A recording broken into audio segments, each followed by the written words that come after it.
This is Kat Sturtz from rockingyourbath.com with another episode of Fast Action Fridays. Today, my guest is Sherry Bowers, who shares an intuitive bend with me. And I've known Sherry online, particularly in the Facebook community, for longer than I can remember. So it feels like I know her more personally on a personal level than I really do, because we've never met in person. Sherry, welcome to the program. I am delighted that we are going to be talking about something that some people think spiritual, intuitive folks don't take too much, and that's taming our tech tools when it comes to running our businesses and our lives. So welcome to Fast Action Fridays. Can you tell everybody a little bit about yourself? Thanks for having me. Yeah, I'm sort of an odd mix, I would say, kind of combining that spiritual side to tech. And when I tell people that, most people kind of look at me like, what? But I basically kind of work with women entrepreneurs that, in the coaching and the spiritual genres, some authors, but I work with the ones that are really intimidated with the technology and help them. I'm different than a business coach because I'm getting in there and rolling up my sleeves, and we do things together. So we kind of I take them from where they are now to where they want to be and help them learn all those tools and connect all those tools that they need as we go. And so, it's just a really neat way to, it's neat to see them transform from being, really afraid to touch anything to at the end where they're confident and they're like, oh, I got this. I can whip up a new page. I can, do a launch. I can do whatever. And so that's kind of what I do. And I love that. And I'm a geeky gal too. So I love the technical side of things and getting my hands into things and learning things. And I remember back to being a child, and one of my sisters was born the year Pampers came out. And when babies' formulas changed to where they were pre-mixed, and there's always, now those aren't real techy things, but there's always a transition period from what is the norm to what's commonplace. And right now, using tech is really commonplace for so many of us, especially this year as we're recording in 2020, and more people are getting used to even meeting online. You and I have been doing online meetings for a long time. It's not new to us, but for a lot of people, even in the corporate world, this is brand new, and they didn't think they could run their businesses this way.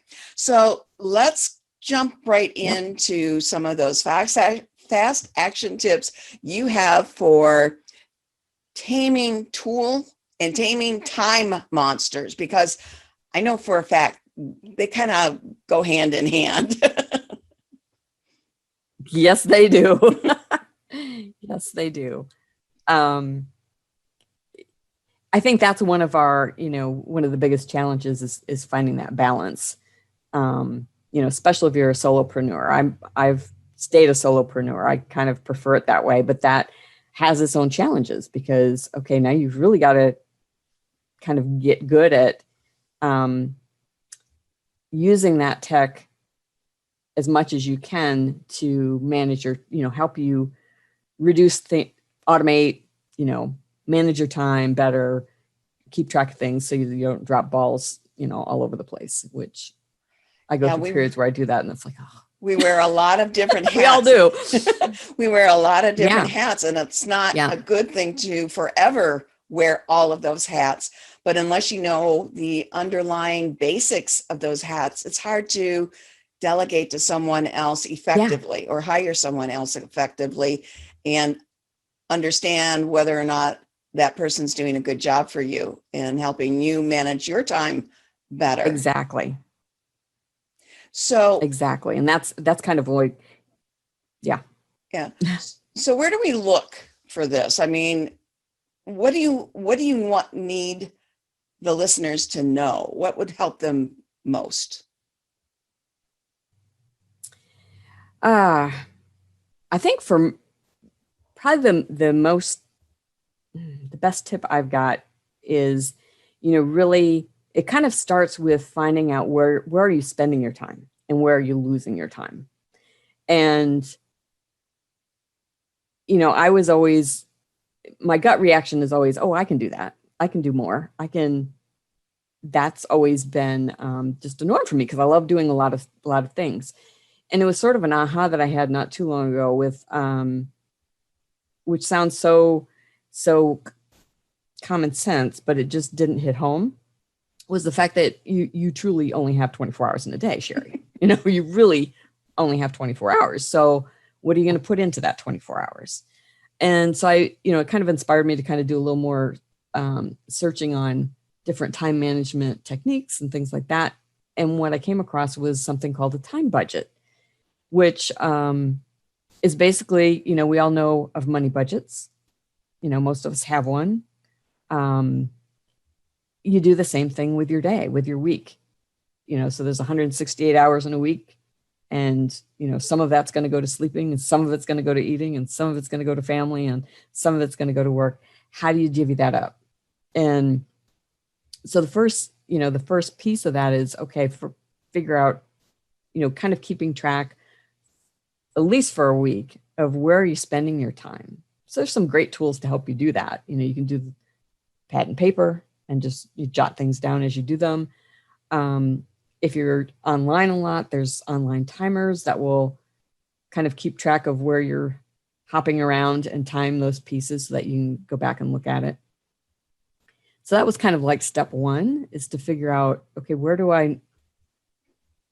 am I spending time? Where's time leaking out? That, that 10 minutes that I stop and watch something on the TV as I'm walking to go get something out of the other room. Well, I could have used that better, right?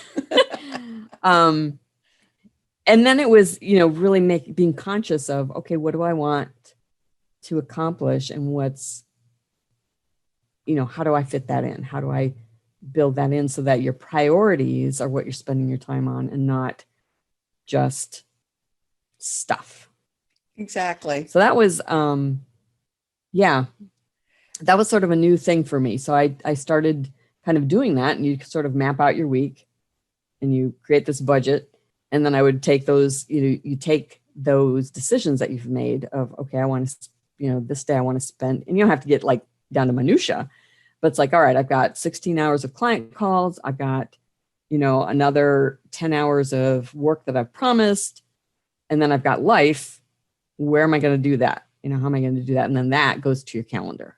Right. And that's been a huge help.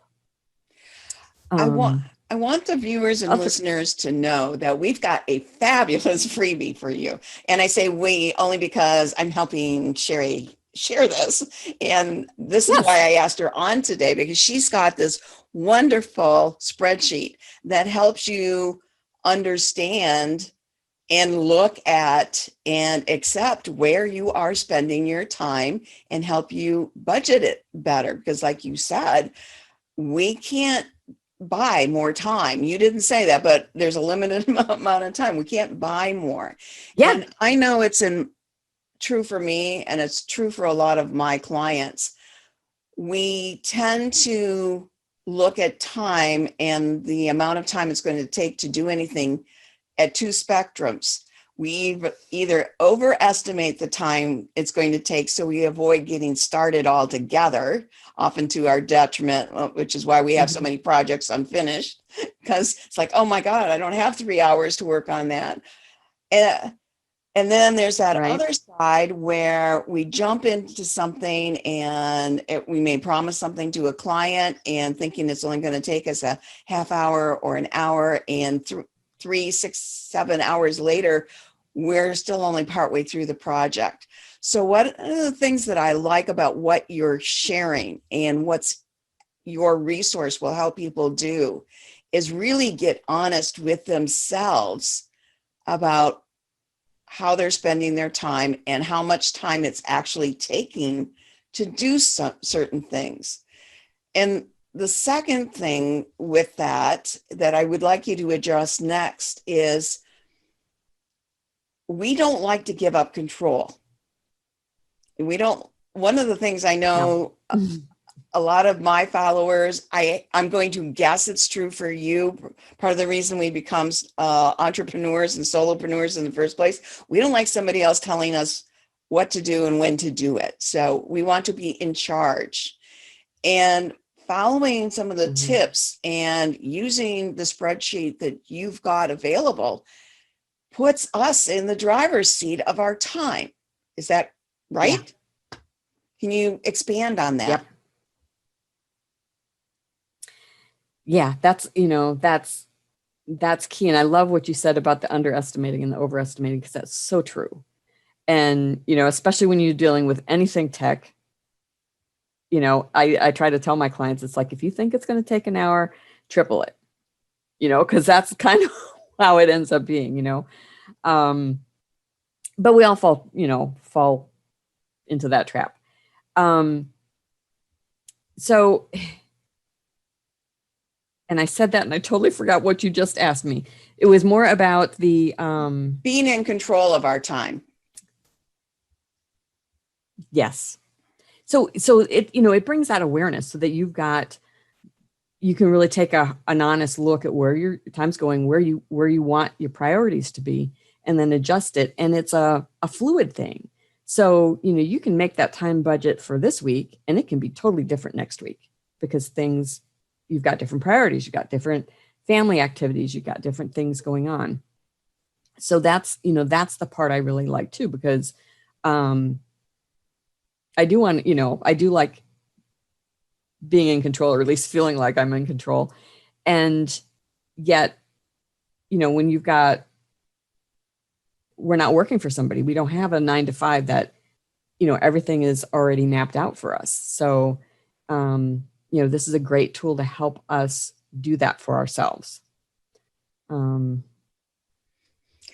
know it helped me. I've got some goals that I want to accomplish within the next 2 weeks. And I'm looking at my schedule and the appointments I already had set, and a doctor's appointment that I go to for my husband. And I'm going, I need to carve out extra time. So I literally went into my calendar this week and blocked off huge amounts of time that are hold for me. And those are work times for me. I didn't have to put down that I'm going to work on this project for this hour and this project, because that holds up. I know that stops me. I like to be, like you said, a little more fluid and flexible with that. But I know that I have that block of time and it's there for me to make the best use of. And I'm not going to have somebody scheduling something from my Acuity calendar. Next week, exactly. It's all open up because I'm going to be doing, I'll be back to accepting more appointments. But without taking an honest look at what I wanted to accomplish, I could have wasted most of this week. Not wasted isn't the right word. I could have used most of this week and not been any closer to my own personal goals in business. Exactly. And when that happens, then you just feel overwhelmed. You've just got that, and that doesn't help either.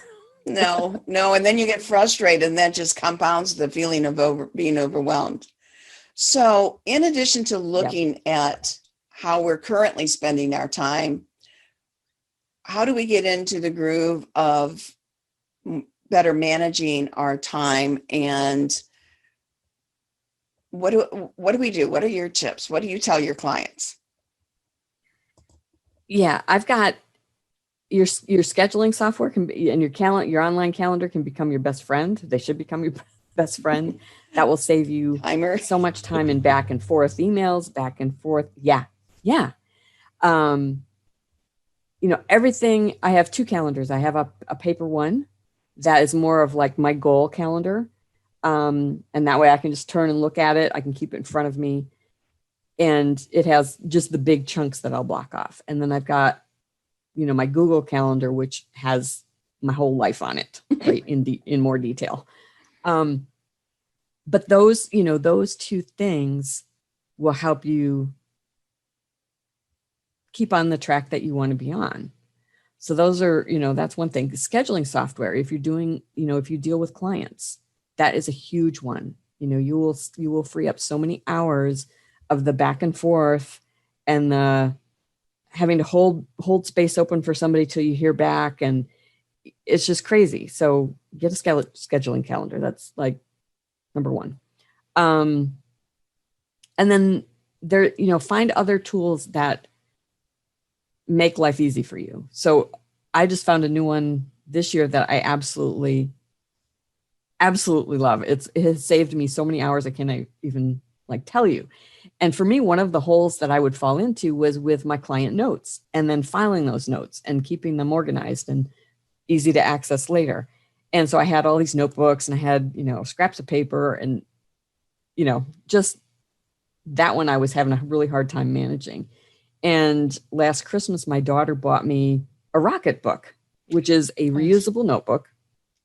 And they've got an app, and you don't have to have that notebook. They have actually on their website, you can download paper copies and use paper. But the magic happens when you get the Rocketbook app, and then you choose what other piece you want to use with it. So I use Evernote. I can write these notes as I'm working with clients. I'm done. I take a picture of it with my camera, with my phone, and it completely uploads straight into my Evernote, filed into the proper folder. And that was just, it saved me time trying to find things that I couldn't find. It saved me time trying to file things. It saved me, just hours and hours and hours. So find tools that work for you. For me, I'm techie, and that works for me. There's lots of online notes, there's offline notes, get binders, get, whatever you can do to kind of keep things easy to file, keep things easy to find, and keep your communications less back and forth. And that will save you hours and hours. Yeah, exactly. And you mentioned, the people ask us, what is the best tool for? And the best tool is the one you actually use. So you may have to try out a few. Yes. And you can go completely free. There's some wonderful options out. My number one time-saving tool is my Simple Kitchen timer. I set it a lot, especially if I'm procrastinating starting a project, or if I know I have a meeting coming up and I don't want to be watching the clock to make sure I don't miss it. I set the timer to go off to leave me time to get ready for that meeting. And then I can really focus. And it's a simple tool. Yeah. And I pair it with a free tool called Clockify that really helped me understand how much time it was taking me to do things like coordinate interviews with my Fast Action Friday guests for, the post-production and the promotion things and answering email each day. And it's a free computer app. I probably tried 6 different ones. Some of them that only had a free trial. I like this one much better than any of the ones that came with a cost. So you really do have to see what works for you, but none of this helps, Sherry, does it, until you first come to terms with how you're spending your time now. Yeah. And commit to using them, and let me just say, you'll fall off the wagon at times. You just will. So you just have to get back up and start over and get back onto it. And I think that's the biggest challenge for all of us, is managing ourselves. Mm-hmm. Yeah. Coming to terms. The real kicker. It's, we could dive deep. We could get into these big discussions and make it all sound really involved and PhD level. But here's the truth. Right. It's not hard. It's not brain surgery. You just have to understand and, like you said, commit to choosing And the word I like to use is Yeah. responsibility, taking responsibility for how you're spending your time. I know I teach a course Yeah. called Easy Organizing and Flexible Filing System. In fact, most of my courses are all designed so you don't ever have to learn another course. If you fall off the wagon, which so many of us do, sometimes by choice and sometimes by, oh my God, life just happened. Right. You don't have to start at the beginning with something else. You pick up right where you are, and they're designed to continue from where you're at. If you had to tell someone beyond this understanding of your time and planning for how you're going to use your time in the future, what one other tip do you think is most important to tell people?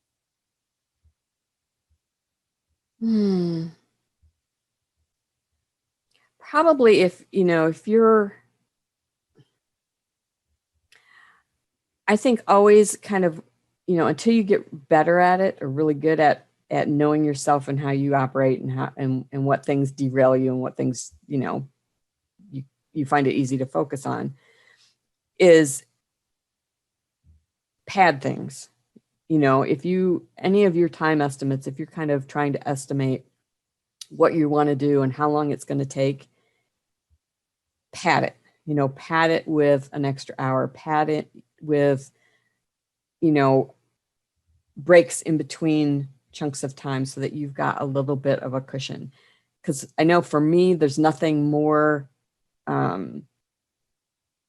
demotivating or that will mess with my head is when I can't, when I falter there, and when I then get into the whole overwhelm, and then you start, that just is a breeding ground for negative thinking and all sorts of stuff, right? So the more we can do to stay out of the overwhelm and, give yourself that extra time planned in, then if you actually do it faster than you thought, it's a celebration, and then you've got some time, extra time you can spend someplace else. So I think that's one of the keys, is just however long you think something's going to take, unless it's an actual appointment that, is timed out, it's going to take you longer than you think. Yeah. 9 times out of 10. I love that you mentioned celebration, because I often tell people, plan how you're going to celebrate once you accomplish the project, because we are really good at drawing projects out forever. I mean, I'm much better with my client deadlines than I am with my own. If I run into a snag and things start getting hard, I can put my own stuff off.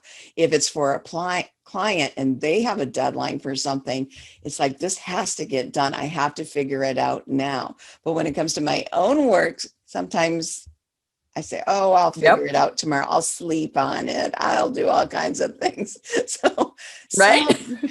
having a reason to celebrate and planning that, looking forward to that, even if it's just taking a break and having a nice cup of tea and sitting in a cozy chair with a book for a while, or meditating. I go and lay on my Reiki table sometimes. It's like, this is nice. And it's planned time. You planned to use this time for something, right?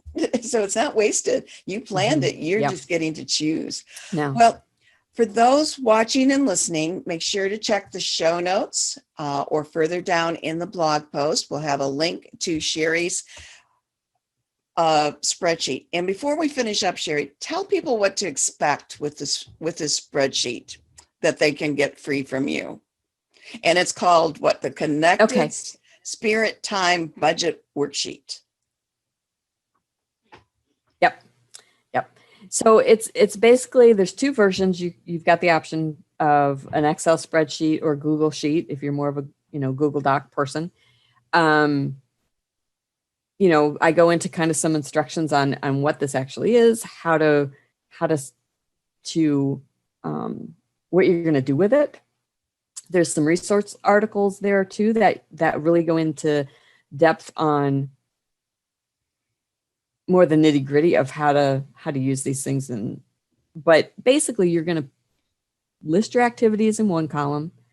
You're going to estimate your times and put it, in the days. It calculates it all. And you want it to like net out at 0 at the bottom. So it's figuring there's 168 days in a week. Use them. How are you going to use them?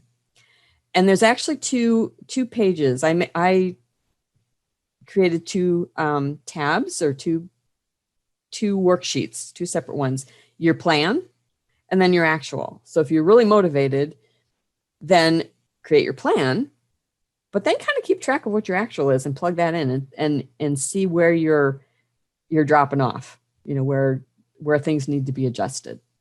But that's basically it. And you can go in and update that every week.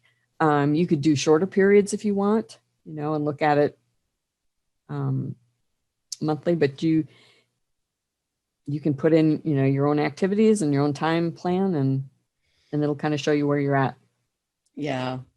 I know for a long time, I thought about putting something together like that for myself. I figured out a different way. And when I saw your little spreadsheet, I thought, well, there's a tool I need and I want. And right after that, I'm going, Gary, you got to come share this. So you're down in North Carolina. My pleasure. Yeah, right. And you really, I know you really like the water. Well, thank you so much for coming on and sharing this. We can't stress enough that being in charge and being responsibility for how we spend our time each day is so liberating. And you can make it liberating for yourself too, rather than overwhelm. So thank you, Sherry, for being here with me today. Thanks for having me. It was a pleasure. And this is Kat Sturtz closing another episode of Fast Action Fridays. Remember to join me next week when I'll have another great guest. Until then, remember to keep rocking your unique path to success. Bye.